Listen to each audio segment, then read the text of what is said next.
Hello बच्चों, hello, welcome to Doubtnut. Doubtnut पर आप सभी बच्चों का बहुत बहुत स्वागत है। हेलो, गुड इवनिंग बेटा, गुड इवनिंग। कैसे हो आप सभी?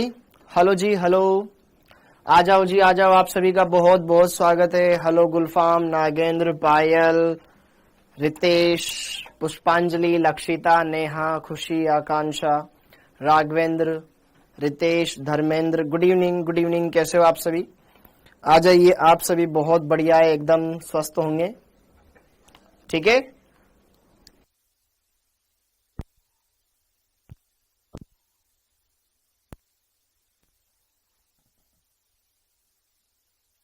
अब एकदम बढ़िया बेटा।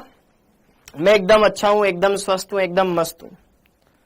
हाँ जी, अच्छा बारिश आ रही है, बहुत बढ़िया यार, बहुत बढ़िया। ओके, कुमकुम जी आ जाइए। Good evening, good evening, good evening. Thank you बेटा, नीट स्टूडेंट। हाँ जी, आता है भाई, आता है, सबका कमेंट आता है रंजीत। लेकिन यार वो कमेंट इतना स्पीड में निकल जाता है ना, पता नहीं चलता, क्योंकि बहुत सारे बच्चे एक साथ कमेंट करते हैं। अब सोच, एक साथ 2000 बच्चे कमेंट कर रहे हैं, तो हर एक का तो पढ़ नहीं पाऊंगा ना। Okay, hello mister Prashant, Manish, hello जी, hello, hello, hello, hello, hello. Thank you बेटा, thank you, thank you, thank you, thank you. Sir Instagram पर डीपी में आपके साथ कौन है? बेटा डीपी में तो मैं ही हूं, और कौन है? पार्थ, हेलो। थोड़ी बातें भी कर लो। सर आज स्टूडेंट रेन, सर क्वेश्चन नहीं बनते हैं। कौन से क्वेश्चन नहीं बनाता भाई? ओके, मूल अवस्था से तीसरी उत्तेजित अवस्था का मतलब है n बराबर 4। ठीक है, थर्ड उत्तेजित अवस्था का मतलब है n बराबर 4। E4 कैसे बेटा? थर्ड उत्तेजित अवस्था का मतलब है n बराबर 4। ठीक है, थर्ड उत्तेजित अवस्था बोले तो n बराबर 4। ठीक है, हाँ सर टेस्ट में 522 नंबर आया है तो A स्टार बैच मिलेगा। यार देखो, अभी A स्टार के बारे में ज्यादा कुछ मुझे आइडिया नहीं है बेटा। ओके, आज बायोलॉजी क्लास नहीं है, आज बायोलॉजी क्लास नहीं है। देखो आज हम क्या करेंगे बेटा, क्या क्या चीजें मैं करवाने वाला हूं, पहले इस पे मैं बात करवा देता हूं। आज सबसे पहले तो लेक्चर नंबर 7 हम स्टार्ट कर रहे हैं। इस लेक्चर में क्या क्या करने वाले हैं देखो, हमने ये सारी चीजें देख ली, डिस्कस कर लिया है। ओके, हाँ, तो आज के लेक्चर में हम क्या करेंगे, सब्र करो, सब्र करो, सब बातें बताऊंगा। आज के लेक्चर में हम पढ़ेंगे प्रकाश विद्युत प्रभाव, प्रकाश विद्युत प्रभाव, प्रकाश विद्युत प्रभाव, ये हम करेंगे। फोटो इलेक्ट्रिक इफेक्ट,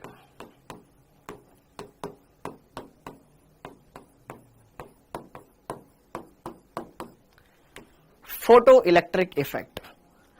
आज हम क्या पढ़ने वाले हैं? फोटो इलेक्ट्रिक इफेक्ट पढ़ने वाले हैं। ठीक है, ओके। और आज कोशिश करेंगे अपन ये कंप्लीट कर ले बढ़िया से। और आज थोड़ा सा बेटा मैं जल्दी भी निकलूंगा, क्योंकि मौसम बड़ा खराब हो रहा है, और फिर इधर के एरिया में ना पानी भर जाता है, और पानी भर जाता है तो फिर केब वगैरह आने में प्रॉब्लम करती है, दिक्कत करती है। ओके, हाँ जी। लेक्चर नंबर 6 का होमवर्क नहीं आया। हाँ, लेक्चर नंबर 6 का होमवर्क नहीं आया बेटा, क्योंकि वो अलग से एक्स्ट्रा क्लास थी ना, तो उस क्लास के लिए फिर हमारे पास वो कुछ फाइल्स होती है, वो जनरेट नहीं हो पाती, इस वजह से वो आपके अपलोड नहीं हुआ। लेकिन इस बैच का और लेक्चर नंबर 6 का दोनों का होमवर्क एक साथ आ जाएगा, टेंशन मत लो। Hello Rakesh Yadav, happy birthday बेटा, happy birthday, happy birthday. Okay, हाँ, अब जरा देखो ध्यान से, एक किसी अगर कोई बच्चा ऐसा है जिसका जो होमवर्क दिया जा रहा है, अगर उस होमवर्क का बेटा आप डेली के डेली टोटल, अगर सपोज करो मैं 10 क्वेश्चन दे रहा हूं, 10 में से आप लगभग 7 क्वेश्चन लगा लेते हो, तो आप बहुत सही ट्रैक पर हो। क्या बोल रहा हूं? अगर मैं आपको जो डेली होमवर्क दे रहा हूं, उस होमवर्क में से आप डेली के डेली 7 से 8 क्वेश्चन लगा पा रहे हो, तो बहुत सही ट्रैक पे चल रहे हो, घबराने की जरूरत नहीं है। ओके, क्योंकि समय के साथ साथ आपके अंदर थोड़ा कैलकुलेशन एबिलिटी बढ़ती चली जाएगी, क्योंकि इससे पहले आप इतने ज्यादा मैच्योर नहीं थे, आपको कैलकुलेशन करने में प्रॉब्लम होती थी। लेकिन अगर वो प्रॉब्लम आप धीरे धीरे सॉर्ट आउट करते चले जाओगे ना, तो आपको वो प्रॉब्लम आएगी ही नहीं।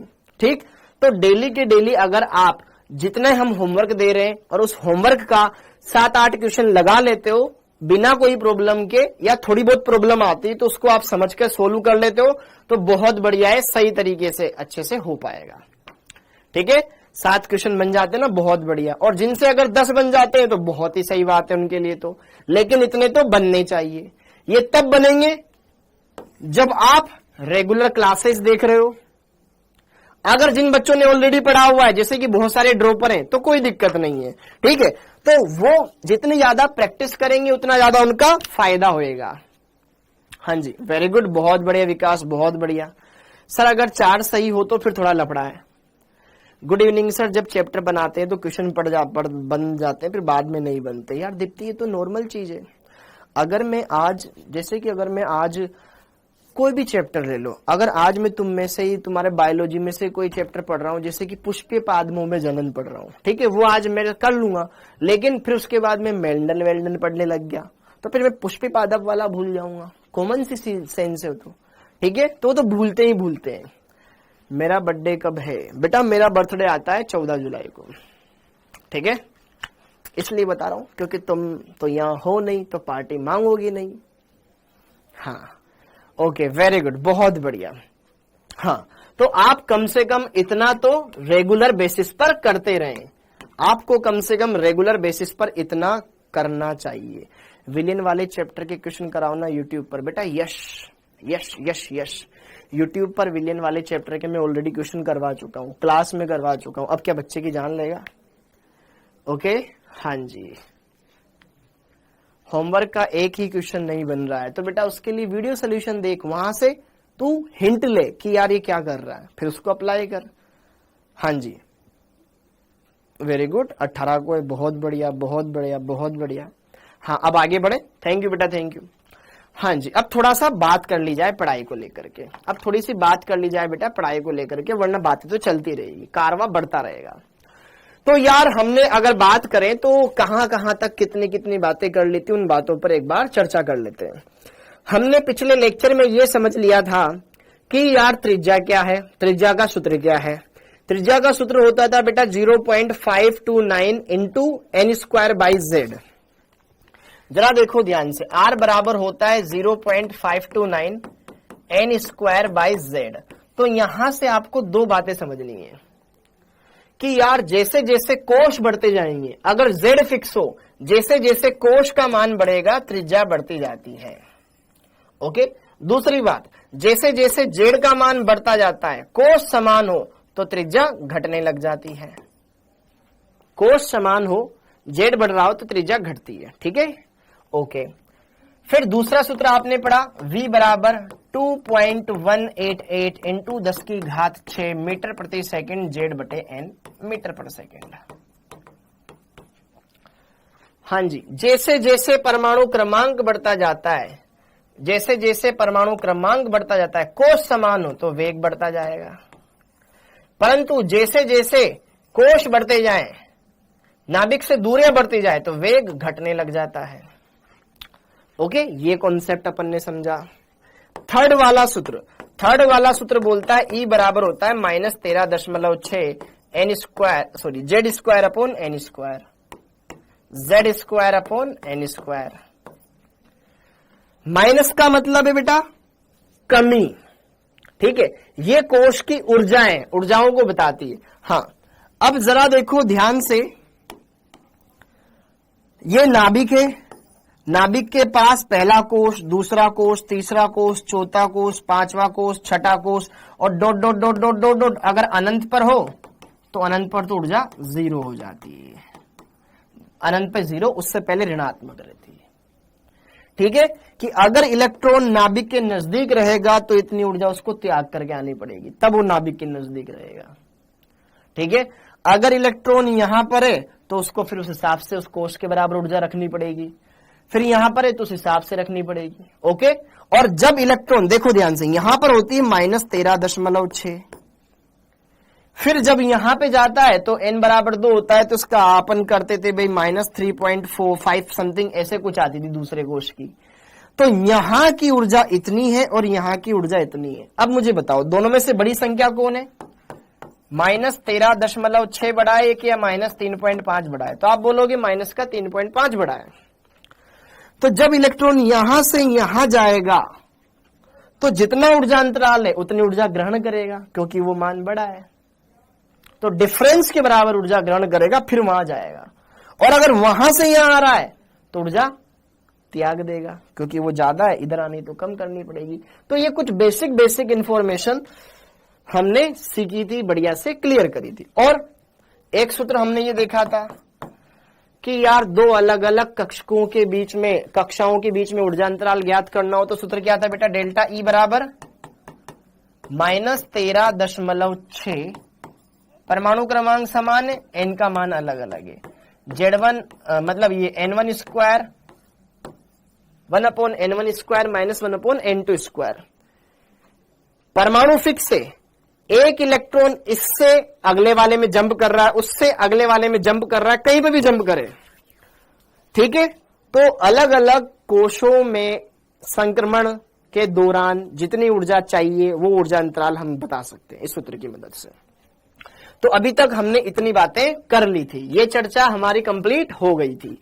और फिर बाद में यहां पर हमने कुल ऊर्जा, स्थितिज ऊर्जा, गतिज ऊर्जा के बारे में भी बातें समझी, उनको क्लियर किया था। ओके, क्वेश्चंस भी लगाए थे बढ़िया से इस चैप्टर में।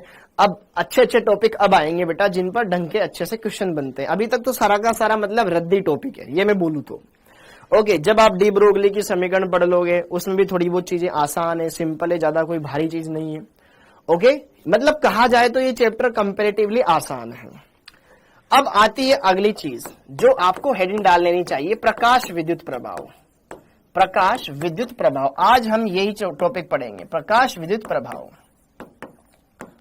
Photochemical effect. फोटोकेमिकल इफेक्ट,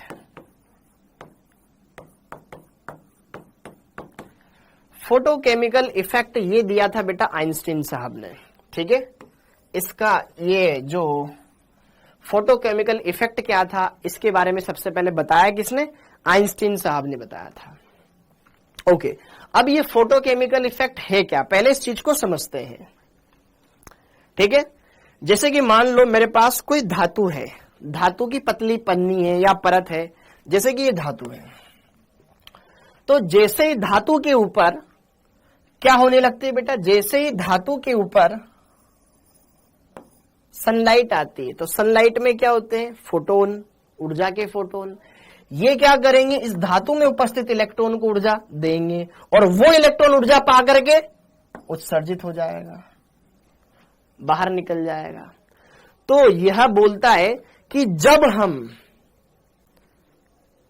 एक निश्चित आवृत्ति से अधिक आवृत्ति के प्रकाश को धातु की सतह पर आपतित करते हैं या धातु की सतह पर गिराते हैं तो धातु से इलेक्ट्रॉन उत्सर्जित होने लगते हैं, इलेक्ट्रॉन निकल के बाहर आने लगते हैं।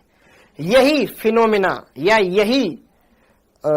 यही फिनोमिना को क्या बोलते हैं, यही परिघटना क्या कहलाती, तुम्हारा प्रकाश विद्युत प्रभाव कहलाती है। समझ में आया? अरे जब किसी धात्विक सतह पर एक निश्चित आवृत्ति से अधिक आवृत्ति के प्रकाश को आपतित करवाया जाता है या गिराया जाता है तो धातु से इलेक्ट्रॉन उत्सर्जित होने लगते हैं, यह घटना कहलाती है प्रकाश विद्युत प्रभाव। क्या कहलाती है, प्रकाश विद्युत प्रभाव। प्रकाश विद्युत प्रभाव, जैसे कि देखो ध्यान से, यहां पे आगे डायग्राम भी दे रखा होगा, ये रहा। ओके, ये क्या है बेटा, सनलाइट। ये क्या है, सनलाइट। ये है आपके पास प्रकाश विकिरण, ये है आपके पास प्रकाश विकिरण।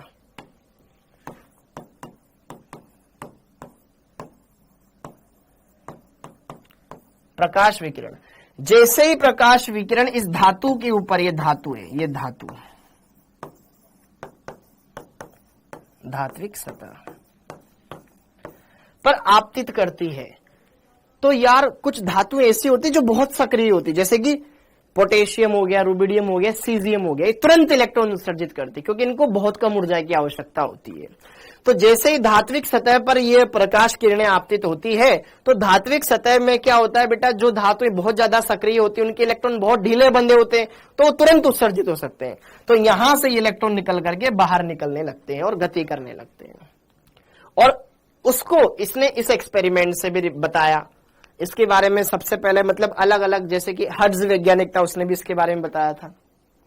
तो प्रकाश जैसे ही डाला धातु की सतह पर, यहां से इलेक्ट्रॉन उत्सर्जित हुए एक निश्चित आवृत्ति से ज्यादा आवृत्ति का। पता कैसे चलेगा इलेक्ट्रॉन निकल रहा है कि नहीं निकल रहा? उसने उनका पूरा का पूरा एक्सपेरिमेंट करा। और इससे रिलेटेड ना एक वीडियो मैंने बेटा भी देखा भी था लेटेस्ट में, इंस्टाग्राम पर एक वीडियो देखा था मैंने, समझाता हूं मैं आपको क्या था। एक आदमी था, उस आदमी ने क्या करी, एक पतंग बनाई, ठीक है, पतंग बनाई। उस पतंग के ऊपर उन्होंने एल्यूमिनियम की फॉइल चिपका दी, एल्यूमिनियम की फॉइल चिपका दी और उसके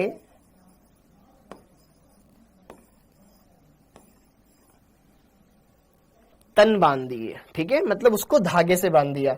और फिर यहां पर उसने, ठीक है, गिरा जो होती ना मंजे वाली, वो क्या इस्तेमाल करी, तांबे का तार इस्तेमाल किया उसने, तांबे का तार इस्तेमाल किया उसको उड़ाने के लिए। ये एल्यूमिनियम फॉइल, अब इसमें आपको सिर्फ देखना है, ये एल्यूमिनियम फॉइल है।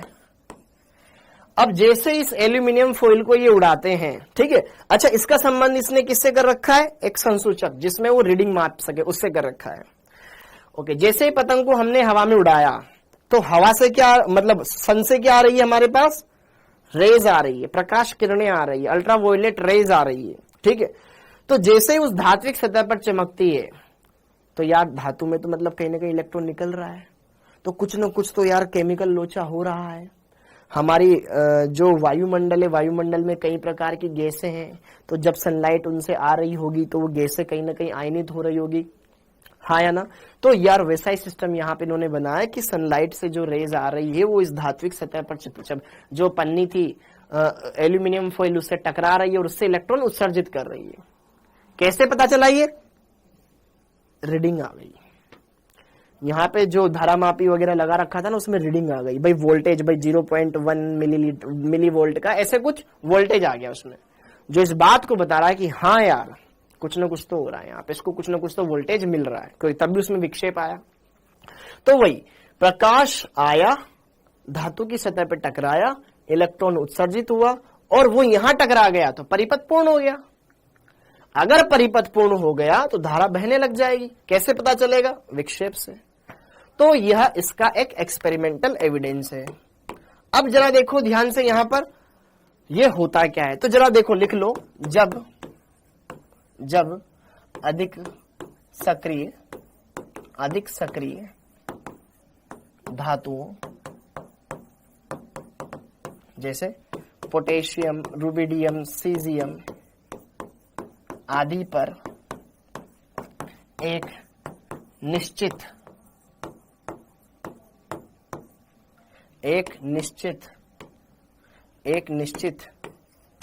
आवृत्ति से अधिक आवृत्ति का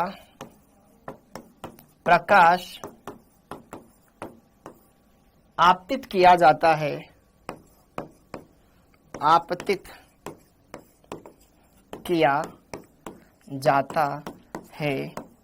तो धातु की सतह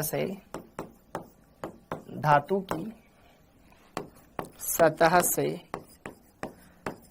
इलेक्ट्रॉन उत्सर्जित होने लगते हैं।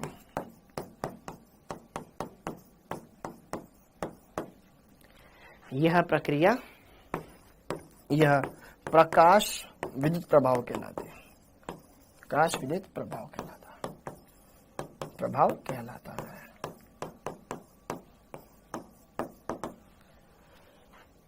ओके, तो अब यहां पर हमें कुछ चीजों को समझना है।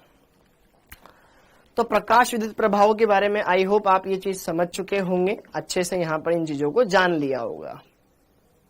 ओके, तो प्रकाश विद्युत प्रभाव क्या है कि धातु की सतह पर प्रकाश डलेगा और इलेक्ट्रॉन उत्सर्जित होंगे, यह परिघटना प्रकाश विद्युत प्रभाव कहलाती है। ठीक है, डन। ओके, चाहो तो आप ऐसा कोई डायग्राम बना सकते हो, या फिर मैंने यहाँ पे ये डायग्राम बनाया था, धात्विक सतह है, इस पर कोई प्रकाश किरण आ रही है, यहाँ पे इसका इलेक्ट्रॉन है, फिर इलेक्ट्रॉन इस ऊर्जा को लेकर के बाहर निकल रहा है।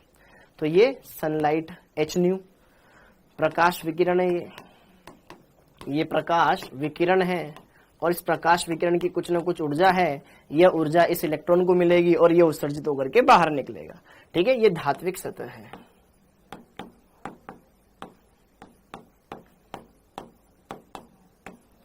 ओके, तो ऐसे आप इसको समझ सकते हो। अब आगे की बात, इतनी बात क्लियर हो गई बेटा? हाँ, अब यार ये उसका एक्सपेरिमेंटल एविडेंस। अच्छा, अब अगली बात, इसको बनाओ तो ठीक है, वरना न बनाओ तब भी कोई फर्क नहीं पड़ रहा आपके। हाँ, बस ये एनसीईआरटी में दे रखा था इसलिए दिखाया मैंने, और कुछ नहीं। हाँ, अब आगे देखो ध्यान से कि यार किस तरीके से यहां पर क्या क्या चीजें होगी। आइए वन बाय वन हम इसके बारे में चेक करते हैं।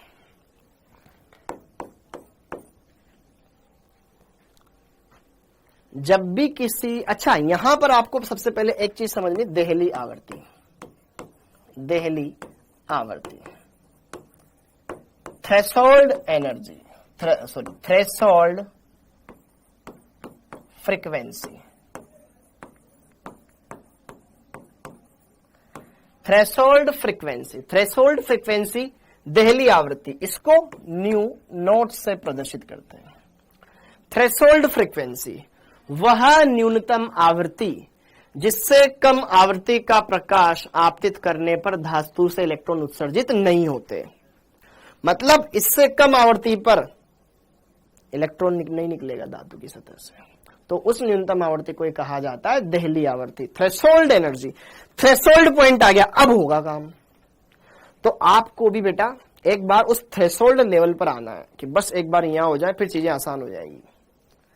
हाँ है ना, एक बार आपको उस थ्रेशोल्ड लेवल पर आना है, बस फिर काम हो गया।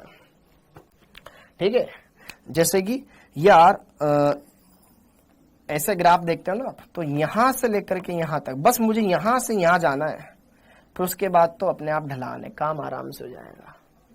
ओके, इस पीक पर पहुंचना है। तो वही वाली बात है कि एक बार वो पॉइंट मिल गया ना, तो फिर धर इलेक्ट्रॉन निकलते जाएंगे। हाँ, तो देहली आवृत्ति वह न्यूनतम आवृत्ति, वह न्यूनतम आवृत्ति, वह न्यूनतम आवृत्ति जिससे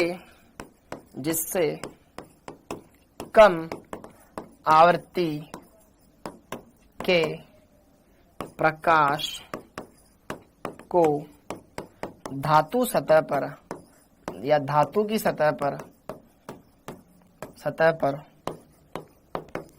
आपतित करने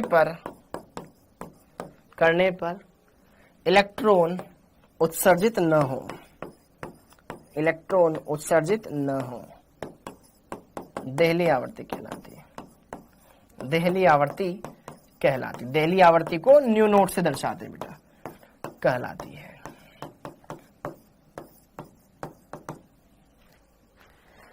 ओके, अब इतनी बात आप समझ गए, देहली आवृत्ति समझ गए, देहली आवृत्ति समझ गए बेटा, बहुत बढ़िया। एक बार इसको नोट डाउन कर लो, ये हो गया। अब देखो हर एक धातु अलग अलग तरह की है, हर एक धातु अलग अलग तरह की है, तो हर एक धातु अलग अलग तरह की है, तो उसके नाभिक और इलेक्ट्रॉन के बीच में आकर्षण प्रतिकर्षण ये भी अलग अलग तरह के होगा। मान लो कोई धातु बहुत कम क्रियाशील है, तो वहां से इलेक्ट्रॉन निकालने के लिए आपको और ज्यादा ऊर्जा वाला प्रकाश देना पड़ेगा, यस और नो? ठीक है, तो ये देहली आवृत्ति आपने समझ ली। अब देहली आवृत्ति समझ ली, उसके बाद आप समझो कार्यफलन। ये क्या बोला है? कार्यफलन, कार्यफलन W नोट या H new note, H new note. H new क्या होता है? ऊर्जा। तो कार्यफलन भी एक प्रकार की ऊर्जा ही है। जरा देखो ध्यान से, ये मेरे पास बेटा जी नाभिक है, ये पहला कोश, ये दूसरा कोश, ये तीसरा कोश, अलग अलग इसके कोश है। मान लो जी, मान लो इस कोश में कोई इलेक्ट्रॉन बैठा हुआ है। अब इस इलेक्ट्रॉन को इस नाभिक के आकर्षण से अलग करना है। इस पर हमने लाइट गिराई, H न्यू प्रकाश गिराया, इस पर गिराया, भाई ये तो इतनी ऊर्जा इसको मिलेगी मिलेगी, और H न्यू नोट वह न्यूनतम ऊर्जा है। तो जरा देखो ध्यान से, कार्यफलन क्या होता है? कार्यफलन क्या होता है कि किसी परमाणु के नाभिक और इलेक्ट्रॉन के आकर्षण बल को तोड़ने के लिए किया गया न्यूनतम कार्य ही क्या कहलाता है? कार्यफलन कहलाता है। भैया इतना तो कार्य करना पड़ेगा तब जाकर के इलेक्ट्रॉनों का उत्सर्जन होने लगेगा। मतलब नाभिक और इलेक्ट्रॉन के बीच का आकर्षण तोड़ना है। तो कार्यफलन क्या होता है? किसी परमाणु के नाभिक एवं इलेक्ट्रॉन के मध्य के आकर्षण बल को तोड़ने के लिए किया गया कार्य और कार्य ऊर्जा का ही तो रूप है। किया गया कार्य कार्यफलन कहलाता है। कार्यफलन W नोट कहलाता है।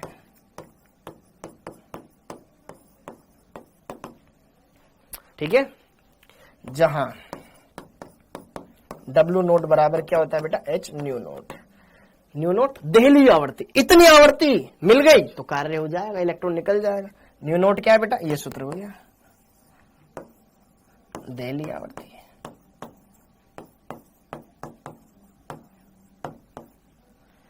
ओके, तो कार्यफलन का मान हर एक धातु के लिए अलग अलग होगा ना, क्योंकि हर एक धातु पर अलग अलग आवर्ती का प्रकाश आपतित करना पड़ेगा, क्योंकि हर एक धातु के नाभिक और इलेक्ट्रॉन के बीच में आकर्षण अलग अलग रोल का, अलग अलग तरह का होगा।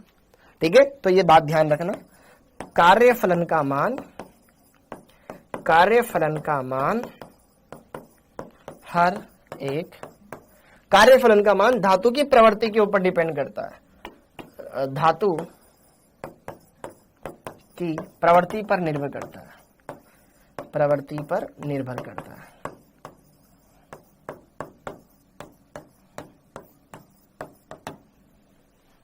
ये कुछ ये नोट कर लो, अभी यहां पे कुछ मैं बातें बताने वाला हूं, फिर इस पर क्वेश्चन लगाएंगे। ठीक है बेटा? हाँ जी,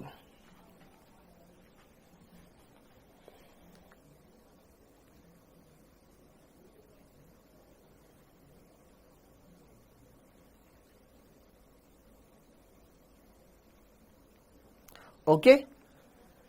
हाँ, इतनी बात हो गई। कार्यफलन का मान धातु की प्रवृत्ति पे डिपेंड करता है। जैसे कि देखो ध्यान से, यहां पर कुछ धातुओं के लिए कार्यफलन के मान, ये वैल्यू लिख लो, बस ध्यान रखना है, कोई इतनी ज्यादा खास वैल्यू नहीं है। देखो, लिथियम के नीचे आता है सोडियम, फिर आता है पोटेशियम। अब मैं आपको बताता हूं कि लिथियम, सोडियम, पोटेशियम तो एक ही आवर्ती में, एक ही वर्ग में आते हैं। ऊपर से नहीं चलने पर क्या आकार बढ़ता जाता है? हाँ, आकार बढ़ेगा तो इलेक्ट्रॉन और नाभिक और इलेक्ट्रॉन के बीच की दूरी बढ़ जाएगी तो आकर्षण कमजोर, कम ऊर्जा देने पे इलेक्ट्रॉन निकल जाएगा।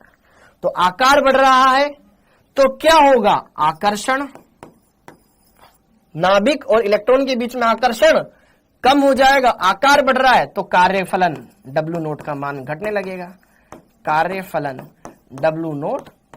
लगेगा। देखो ध्यान से, लिथियम का साइज छोटा होता है, यहां पे देखो 2.24 मान है इसका, फिर यहां पे थोड़ा कम हो गया 2.3, यहां 2.25 हो गया, तो घट रहा है ना। बस इसको याद नहीं रखना है, ठीक है? बस आपको समझना है कार्यफलन क्या है, कि यार वह न्यूनतम कार्य है जिससे कि नाभिक और इलेक्ट्रॉन के आकर्षण को तोड़ा जा सके। अब कार्य कब कम करना पड़ेगा? जब नाभिक और इलेक्ट्रॉन में पहले से ही दूरियां हो। बस एक काम तो ये हो गया। तो इस बात को आपको समझ लेना है। कुछ धातुओं के लिए कार्यफलन के मान ये नोट कर लो। W नोट, ये EV क्या है? इलेक्ट्रॉन वोल्ट के पदों में। ये EV का मतलब है बेटा, EV का मतलब है इलेक्ट्रॉन वोल्ट, ये मात्रक और कुछ नहीं। ठीक है, इसको ध्यान रखना। हाँ जी, डन डन डन डन। अब आगे देखो, इस क्वेश्चन में बाद में आएंगे, पहले इतनी बातें क्लियर हो गई। तो कार्यफलन समझ में आ गया, ओके। फिर यहां पे ये समझ में आ गया, ओके। अब जरा देखो ध्यान से कुछ बातें, इंपोर्टेंट पॉइंट। अब हेडिंग डाल लो, सम इंपोर्टेंट पॉइंट।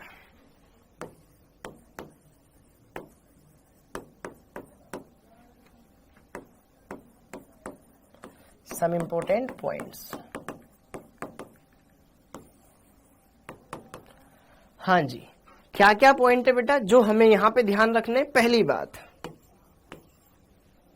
ओके, पहला पॉइंट ये कि जब हम किसी धातु के ऊपर प्रकाश डालते हैं तो प्रकाश में क्या होते हैं? प्रकाश, अरे ऊर्जा है, विकिरण, विकिरण एक प्रकार की ऊर्जा ही तो है बेटा, ठीक है।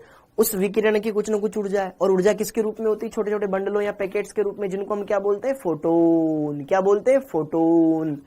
तो जब भी किसी प्रकाश का फोटोन धातु के ऊपर गिरेगा तो वह एक फोटोन अपनी कंप्लीट ऊर्जा इलेक्ट्रॉन को ट्रांसफर कर देगा, ठीक है, ताकि वो निकल सके।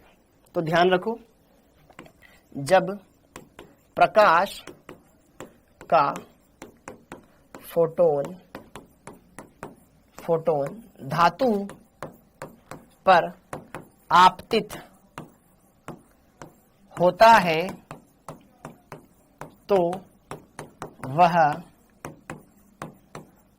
अपनी कंप्लीट ऊर्जा, कंप्लीट एनर्जी किसको ट्रांसफर कर देगा? इलेक्ट्रॉन को ट्रांसफर कर देता है, इलेक्ट्रॉन को ट्रांसफर कर देता है, ट्रांसफर कर देता है। तो पहली बात तो ये ध्यान रखो, ठीक है, ओके। दूसरी बात, उत्सर्जित कितने इलेक्ट्रॉन होंगे? जितनी तेजी वाला प्रकाश आप डालोगे, हाँ या ना?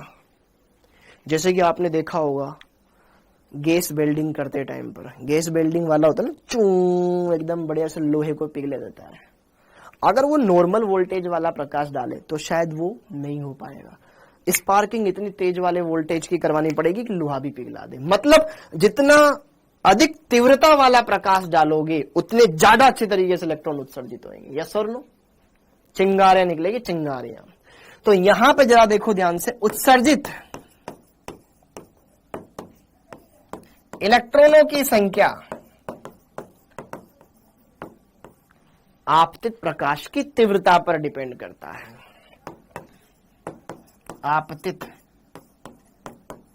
प्रकाश की तीव्रता पर निर्भर करता है, तीव्रता पर निर्भर करता है,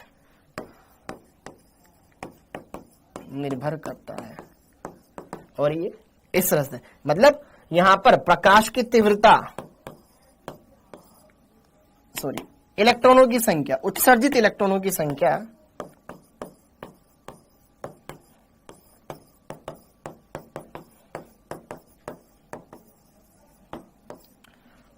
उत्सर्जित इलेक्ट्रॉनों की संख्या आपतित प्रकाश की तीव्रता के समानुपाती होती है। आपतित प्रकाश की तीव्रता के समानुपाती होती है। जितना ज्यादा तीव्रता का प्रकाश डाला गया है उतनी ज्यादा वहां पर इलेक्ट्रॉन उत्सर्जित होंगे। इस चीज को नोट डाउन कर लो, अभी समझाता हूं। इसको नोट डाउन कर ले, अभी समझाता हूं। छोटी छोटी चीजें बेटा ध्यान रखनी है आपको इस टॉपिक से। क्वेश्चन तो बहुत सिंपल आता है इसका, कोई इतना टफ नहीं आता। हाँ, अब यार ये तीव्रता क्या है? सर तीव्रता का मतलब बहुत ही चमकदार प्रकाश, बहुत ही चमकदार, है ना?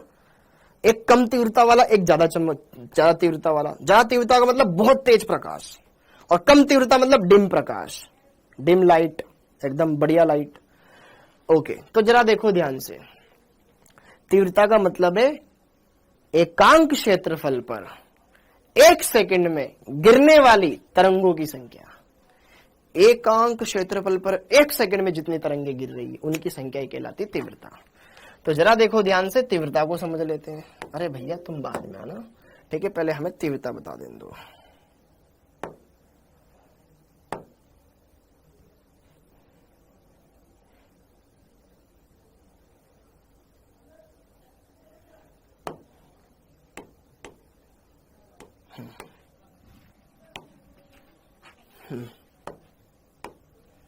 ये हो गया, ओके। अब जरा देखो ध्यान से, यहां पर तीव्रता पर बात कर लेते हैं। मैं चाहता हूं एक एक चीज आपको बढ़िया समझ में आए। तीव्रता मतलब होता है बेटा इंटेंसिटी, इंटेंसिटी प्रति सेकंड एकांक क्षेत्रफल पर गिरने वाली तरंगों की संख्या। और पता है इंटेंसिटी से ही कलर वलर में वेरिएशन आता है। जैसे कि अधिक तीव्रता वाला प्रकाश, अधिक तीव्रता वाला प्रकाश कैसा दिखेगा? हल्के रंग का, हल्का दिखेगा, हल्का रंग वाला होगा। ओके, सॉरी, अधिक तीव्रता वाला तो गहरा रंग वाला, अधिक तीव्रता वाला गहरा रंग दिखाएगा। गहरा रंग, कैसा रंग? गहरा रंग। देखो गहरा रंग देगा, दिया गहरा रंग। और अगर कम तीव्रता वाला हो तो ये छोटी छोटी चीजें ध्यान रखनी है। कम तीव्रता वाला प्रकाश हल्का रंग देता है। ये देखो, अरे हरा नहीं यार, हल्का रंग देता है।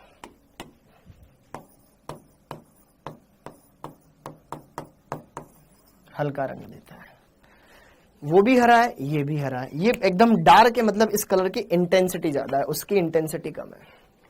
ठीक है, हाँ जी। तो ये चीजें आपको समझनी है। गहरा गहरा गहरा, ये हाई इंटेंसिटी इस कलर की, और इसकी इंटेंसिटी थोड़ी लो है। ये हल्का है, हल्का हल्का हल्का हरा, वो गहरा हरा। ठीक, तो ये वाली बात है। तो तीव्रता से भी समझने में आ गई हमें। तीव्रता की बातें हमने देख ली, और भी बातें हमने देख ली, सारी बातें धीरे धीरे हमें समझ में आ रही है। अब जरा देखो ध्यान से आगे की बात। अब यहां पर कुछ बातें हैं जो हमें समझनी है। क्या ऊर्जा सदैव संरक्षित रहती है? यस, ऊर्जा को न तो व्युत्पन्न किया जा सकता है, न ही नष्ट किया जा सकता है। Are you getting my point बच्चों? ऊर्जा सदैव संरक्षित रहती है, ऊर्जा को न तो व्युत्पन्न किया जा सकता है, न ही नष्ट किया जा सकता है। अर्थात इलेक्ट्रॉन को दी गई ऊर्जा बराबर उसने किस रूप में उसको खर्च किया, वो ऊर्जा। हाँ या ना? क्लियर है भाई? जैसे कि मान लो मुझे किसी ने 1 करोड़ रुपए दे दिए, तो 1 करोड़ रुपए मैं कुछ ऐश करने में इस्तेमाल करूंगा, और कुछ उन पैसों से बिजनेस खड़ा करने में इस्तेमाल करूंगा। तो 1 करोड़ रुपए मेरे मजे प्लस मेरा बिजनेस, दोनों के योग के बराबर हुआ। तो सेम उस तरीके से ही इलेक्ट्रॉन को ऊर्जा मिली h न्यू, उसकी एक तो उसको उत्सर्जित होना था, उसके लिए कार्य करना पड़ा, वो ऊर्जा, प्लस इलेक्ट्रॉन जब चला, मूव कर रहा है ना, तो वेग आ रहा है, तो mv² गतिज ऊर्जा। तो जरा देखो ध्यान से, यहां पर समझिएगा लल्ला, इस डायग्राम से समझो। जब इस प्रकाश को इस बिंदु पर आपतित किया गया, तो इस प्रकाश की कुछ न कुछ ऊर्जा थी h न्यू, और इस h न्यू का मान न्यू नोट से ज्यादा होना चाहिए, तभी प्रकाश आपतित होएगा, मतलब इलेक्ट्रॉन उत्सर्जित होएगा, h न्यू। हाँ या ना? और इस न्यू का मान न्यू नोट से ज्यादा होगा। तो जैसे इस बिंदु पर प्रकाश गिरा, तो यहां से इलेक्ट्रॉन निकलता निकलता इधर आ रहा है। ओके, तो वो गति कर रहा है। ऊर्जा कितनी मिली? h न्यू मिली। तो पहले तो कुछ ऊर्जा इसको बंद तोड़ने में इस्तेमाल हुई, हाँ हुई, फिर इसके गति करने में कुछ ऊर्जा लग रही है। तो यार यहां पर ये इतनी सारी चीजें हमने देख ली है, इतनी सारी चीजें हमने देख ली है। ओके, इतनी सारी चीजें हमने देख ली है। तो यहां पर एक बात हम लिखेंगे, क्या? हाँ जी, इलेक्ट्रॉन को दी गई ऊर्जा बराबर किसके बराबर होगी? इलेक्ट्रॉन का बंध तोड़ने में किया गया कार्य, बोले तो कार्य फलन, प्लस इलेक्ट्रॉन की गतिज ऊर्जा के बराबर होगी। हाँ जी, तो जरा देखो ध्यान से, इलेक्ट्रॉन को हमने कितनी ऊर्जा दी थी? h new. उसने कार्य कितना किया? w नोट, प्लस उसकी गतिज ऊर्जा हाफ m इलेक्ट्रॉन का द्रव्यमान और उसका वेग v बेटा, वो v लिखा हुआ है, ध्यान रखना। ओके, तो ये हमारे पास एक सूत्र आ गया, ये हमारे पास एक सूत्र आ गया, जहां पर आपको हर एक बात अच्छे से क्लियर होनी चाहिए। H new. अच्छा, इसको आप ऐसे भी लिख सकते हो, इसको आप ऐसे भी लिख सकते हो। कैसे लिख सकते हो? अच्छा, ये इसको मैं ठीक है ना यार, ये गतिज ऊर्जा का सूत्र है। आप इसको ऐसे भी लिख सकते हो कि यार ये एच न्यू है, इसको डब्ल्यू नोट का मान क्या होता है? एच न्यू नोट, और ये गतिज ऊर्जा को के ई लिख के छोड़ दो। ये आप ऐसे भी लिख सकते हो, ठीक है। ये दी गई ऊर्जा, इलेक्ट्रॉन को निकालने के लिए आवश्यक ऊर्जा, मिनिमम ऊर्जा, और फिर ये उसकी गतिज ऊर्जा। तो ये होगा आपका टोटल एक फॉर्मूला। ओके, आप इसको इस तरीके से भी लिख सकते हो कि अगर मैं के ई का मान निकालना चाहूं तो इसको इधर भेज दूं तो ये H new minus H new note हो जाएगा। ये वाला रूप भी आप देख सकते हो, ये वाला रूप भी आप देख सकते हो, या इसमें थोड़ा सा और मैं चेंज कर दूं, के ई बराबर आप एच प्लांक नियतांक कॉमन आ जाएगा, तो यहां पर क्या हो जाएगा? New minus new note. ये वाला सूत्र भी देख सकते हो। सारी चीजें क्लियर हो जाएगी। जहां पर आपको सारी मान देख लेने चाहिए, जहां पर के ई क्या है? इलेक्ट्रॉन की गतिज ऊर्जा है, गतिज ऊर्जा है। ओके, एच क्या है बेटा? प्लांक नियतांक है, प्लांक नियतांक है। न्यू क्या है? विकिरण की आवृत्ति, विकिरण की आवृत्ति है, ठीक है। और न्यू नोट देहली आवृत्ति है, देहली आवृत्ति है। बोलो बच्चों, ये बातें आपको पता होनी चाहिए, तो आप इस सूत्र को अच्छे से समझ के रखिएगा। इतना क्लियर हो गया है? बढ़िया है, अच्छा है, सब ओके ओके चल रहा है, बढ़िया से सब हो रहा है। ओके, ये आपको देखना है, ठीक। तो यह चीज क्लियर हो गई, यह चीज क्लियर हो गई। एक बार मैं आपसे पूछ लेता हूं। हाँ भाइयों, तो ये ठीक है ना? सब ठीक है? ओके ओके, एकदम बढ़िया बढ़िया, फिजिक्स जैसा ही चल रहा है, कुछ नया नहीं है, अच्छे से हो गया। हाँ, अब अपन ने ये कर लिया, तो यहां पर सर रिकॉर्डेड की क्वालिटी बहुत पुअर होती है। भाई तुम अपनी वो बना लिया, उसकी क्वालिटी बढ़ा लिया करो। ओके, आगे देखो, ये इतनी बात हो गई। इसमें जो सूत्र है उस सूत्र की मदद से तुम सब ज्ञात कर सकते हो। इसमें जो सूत्र है उस सूत्र की मदद से एकदम सब ज्ञात कर सकते हो। जैसे कि देखो ध्यान से यहां पर ये क्वेश्चन, जैसे कि देखो ध्यान से यहां पर कुछ क्वेश्चंस। हाँ जी, एक बार फिर से समझाओ। देख अभी क्वेश्चन करो, अभी बता रहा हूं। किसी धातु की देहली आवृत्ति बोले तो न्यू नोट कितना दे रखा है? 7.0 इंटू 10 की घात -14 सेकेंड इनवर्स है। यदि इस धातु पर इतनी आवृत्ति का प्रकाश विकिरण गिराया जाता है, उत्सर्जित इलेक्ट्रॉन की गतिज ऊर्जा ज्ञात करो। ये सब लिख ले क्या बेटा? ये क्वेश्चन लिख ले। हाँ, ये क्वेश्चन लिख ले, फटाफट से लिख लो क्वेश्चन और इसको सोल्व करो, इसका मान बताओ। क्लास कब तक चलेगी बेटा? इस टॉपिक तक चलेगी, बस ये टॉपिक खत्म, फिर क्लास खत्म। क्योंकि फिर बेटा अगर बारिश आ गई तो फिर यहां से निकलना बहुत मुश्किल हो जाता है। न्यू नोट है ये, न्यू नोट, वी नोट नहीं है, न्यू नोट। हाँ, तो रसगुल्लो क्लियर हो गया बेटा? अरे नहीं हुआ क्या क्लियर? सिंपल है, बहुत बारिश हो रही है। सर शुभम सर का क्लास चलेगा ना बेटा? क्यों चलेगा, हो गई उनकी तो क्लास। तुम लेट हो गए क्या? बायोलॉजी की क्लास नहीं थी, शुभम सर की क्लास थी। जरा देखो रसगुल्लो, क्या दे रखा है तुम्हें? देहली आवृत्ति दिया है, दिया है देहली, देहली आवृत्ति। थ्रेशोल्ड एनर्जी दे रखी है न्यू नोट, सॉरी देहली ऊर्जा दे रखी 7.0 इंटू 10 की घात 14 सेकेंड इनवर्स। ओके, आपतित प्रकाश की आवृत्ति, भाई मिनिमम आवृत्ति इतनी चाहिए। आपतित प्रकाश की आवृत्ति कितनी? न्यू का मान कितना दे रखा है? 1 गुणा 10 की घात 14 और यहां दे रखा 1 गुणा 10 की घात 15। क्या इलेक्ट्रॉन उत्सर्जित होंगे?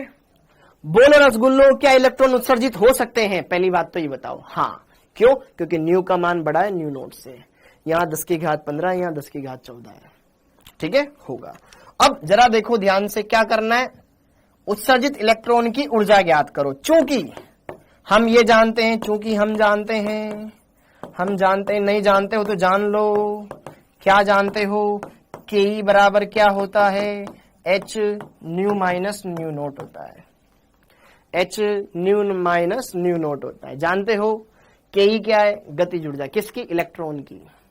हाँ, तो के का मान याद करना है। एच का मान जूल में रख दो, 6.62 गुणा 10 की घात माइनस 34 रख दिया। न्यू का मान 7 गुणा 10 की घात 14। ओहो ना, ये तो न्यू नोट का मान है।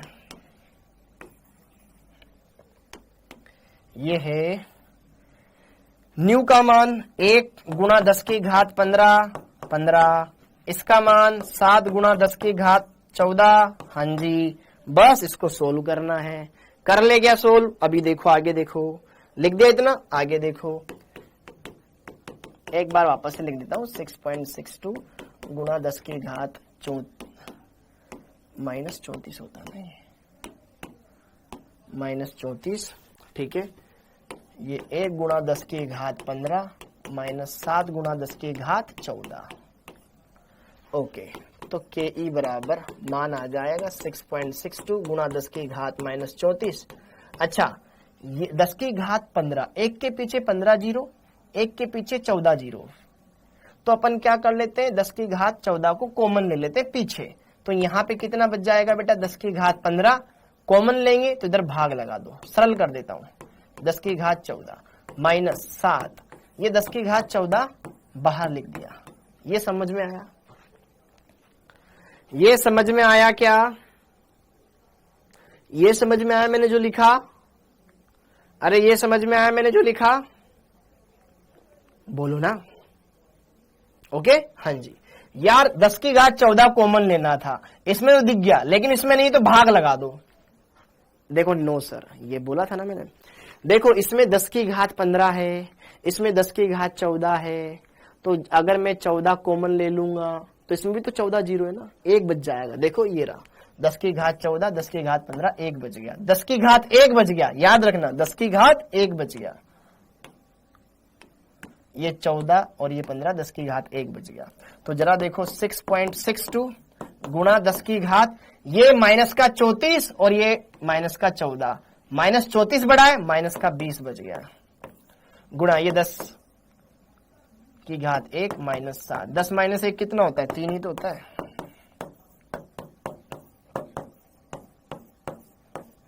तीन से गुणा कर दो, संख्या को गुणा कर दो, 6 8 हासिल 1 19 20 ऊर्जा का मात्रक जूल 19.86 19.86। हाँ जी सर, आप भी ना डायट बोलो, कॉमन लिया है तो अब 1 बचेगा। अरे 1 नहीं बचेगा बेटा, 10 बचेगा। ठीक है, ओके, क्लियर हो गया? तो ये वाली बात done done done done. Sir 3 कहां से आया बेटा? 10 की घात 1, 10 की घात 1 का मतलब 10 ही होता है। 10 माइनस 7, 3 आ गया ना। Okay okay okay sir, see the comments also sometimes. बेटा मैं बिल्कुल देख रहा हूँ विभोर, देख रहा हूँ, कमेंट देख रहा हूँ। ठीक है, मजा आ गया। इलेक्ट्रॉन वोल्ट में आएगा या जूल में? अब मुझे बता, तूने एच का मान किस में रखा है? एच का मान किस में रखा है? जूल में। तो जूल के पदों में आएगा ना, जूल के पदों में ही तो आएगा ना। आंसर गलत है, पेज फाड़ देंगे, नए पेज से लिख लेंगे। 2 पॉइंट भी तो थे बेटा, था ना 19.2, 19.86 हो गया। ओके, अब चलो देखो ध्यान से, इतनी बात क्लियर हो चुकी है, इतनी बात क्लियर हो चुकी है, इतनी बात क्लियर हो चुकी है। अब यहां पर हमने ये देखा, क्वेश्चन खत्म हो चुका है, आंसर आ चुका है, आंसर आ चुका है। एक चीज मैं आपको जाते जाते और बता दूं, एक चीज जाते जाते और बता दूं, चूंकि हमारे पास ये था के ई बराबर H new minus H new note, था कि नहीं था? था कि नहीं था? था, जो कि y बराबर mx माइनस सी रूप की सरल रेखा है।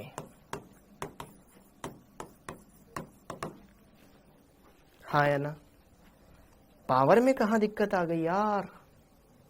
अरे ये -34 है भाई, और ये 14 है, तो 34 में 14 घटाएगा तो 20 बचेगा ना, बड़ी संख्या माइनस की तो माइनस का 20 बचेगा। ये 10 माइनस 7 कितना हो गया? 3 बच गया ना।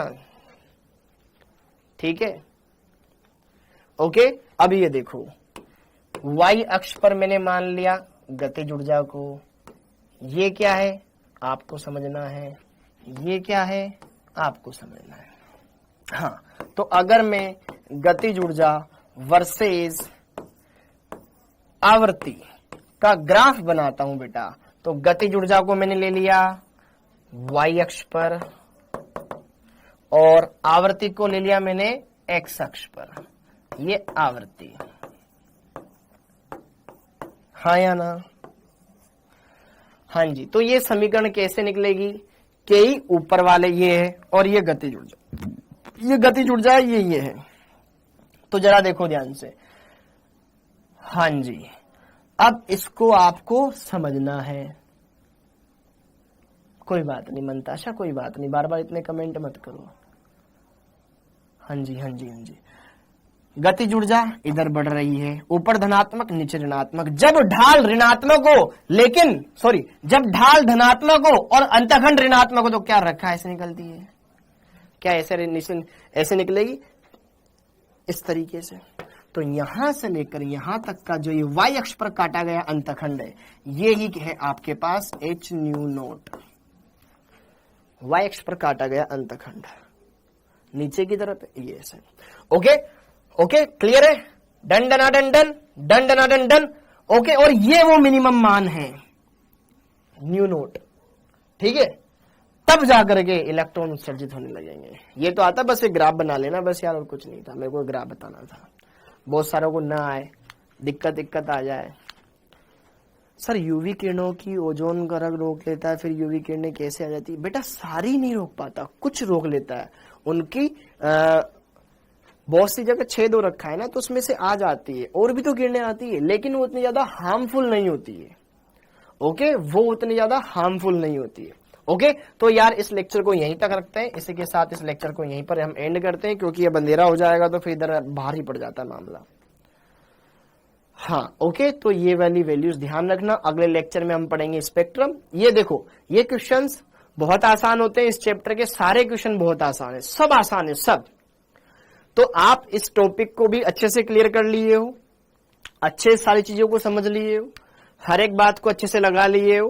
ओके, तो प्रकाश विद्युत प्रभाव आसानी से कौन दिखाएगा? जो आसानी से इलेक्ट्रॉन त्याग दे। इस बात का भी ध्यान रखना। धातुएं सोडियम भी है, पोटेशियम भी है, रुबिडियम भी, सीजियम भी है। तो सीजियम सबसे बढ़िया धातु है। क्यों? क्योंकि उसके लिए आयनन ऊर्जा बहुत कम लगेगी, उसका इलेक्ट्रॉन निकालना आसान होगा, तो वो सबसे अच्छा होगा। प्रकाश विद्युत सेलों में उसका उपयोग किया जाता है। तो ये ध्यान रख लेना, एक पॉइंट ये लिख लो, प्रकाश विद्युत सेल में किसका उपयोग किया जाता है? प्रकाश विद्युत सेल में सीजियम धातु, सीजियम